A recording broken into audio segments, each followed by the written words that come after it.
And welcome to today's video. And in today's video, I'll be doing a 2024 election prediction between Ted Cruz and Joe Biden. I'm going to start by laying out all of Biden's safe states: Washington, Oregon, California, Hawaii, Colorado. Colorado's probably going to be safe.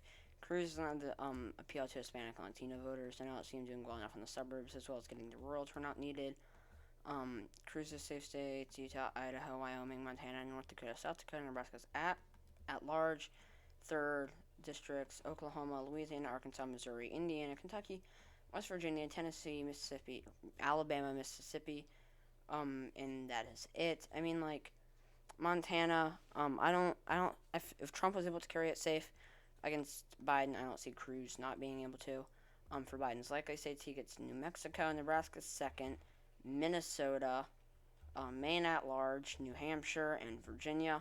In New Mexico, Cruz doesn't have the appeal to Hispanic and Latino voters, but he also doesn't have the appeal to the to oil workers, or not nearly as much as Trump did. In Nebraska second, I don't see Cruz having a whole lot of suburban appeal, especially as the suburbs continue to shift to the left.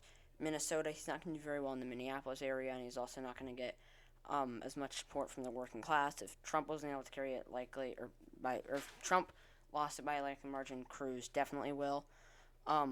In Virginia, I mean, like, Cruz is just not going to be a great suburban candidate. I don't see him having a whole lot of appeal in the suburbs, in those DC suburbs. He also won't be able to be, he's also not a very strong candidate for the black vote, and I don't see him getting as much rural turnout as Trump did. Maine at large is pretty inelastic, but I don't see Cruz having a whole lot of appeal to white rural college educated voters. A very similar thing in New Hampshire. For Cruz's likely states: Nebraska's first, Kansas, South Carolina, and Alaska. So in Nebraska's first, Cruz won't be able to get the same rural turnout that Trump did, and he's also going to probably do worse in the suburbs just as they continue to shift. In Kansas, he's also going to do pretty bad in the Kansas City suburbs, as well as not be able to get the same rural turnout that Trump did. South Carolina, Cruz, I mean, like, he's not very good for the black vote, and he won't have the same rural turnout as Trump did. And, like, granted, we're going to see a lot of these voters turn out. It's not going to be as if he's Mitt Romney or anything. But I don't see him getting a whole lot of rural turnout. Or not. He's going to get a lot, but not as much as Trump did. In Alaska, we're going to see more and more Native American voters turning out, which is going to favor the Democrats. But Cruz also doesn't have the same support with oil workers. For Biden's lean states, he gets Nevada, Wisconsin, Michigan, Pennsylvania, and maybe Georgia. I'll discuss Georgia, whereas Cruz will get Texas, Iowa, Ohio, Florida, and Nebraska second.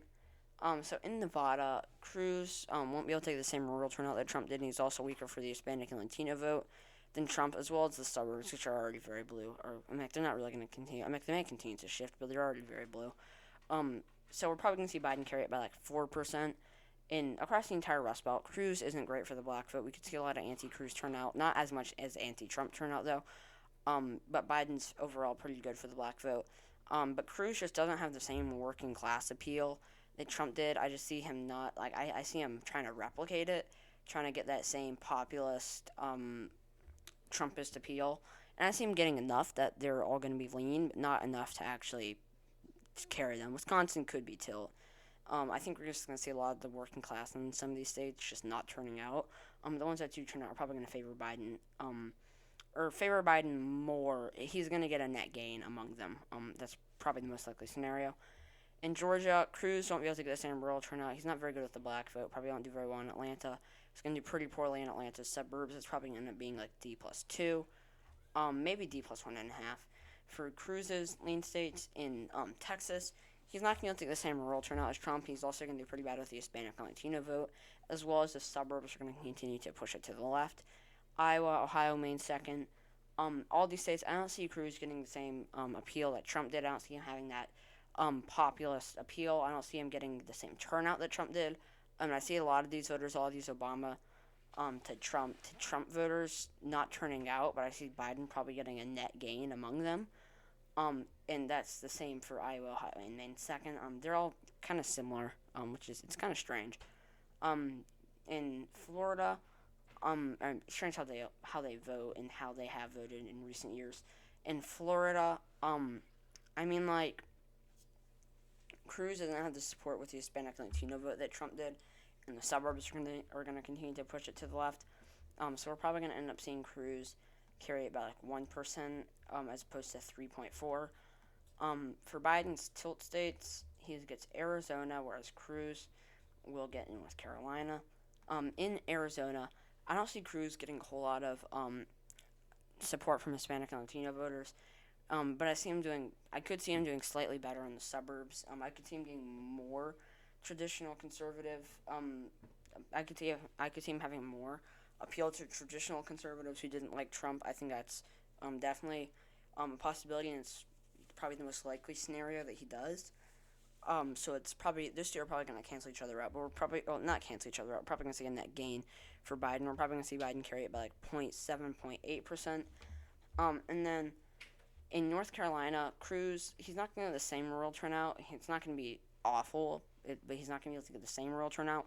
He's going to be pretty weak with black voters. I think that if I've said this, I think I said it last night. If the Democrats want to be able to win North Carolina, there are a few demographics that they have to do well with, and they can do well with a few without the other. If they do well with the working class, that's one of them in the suburbs. They would have to do really well in the suburbs, or with the black vote. The Democrats already do pretty well with the black vote in North Carolina.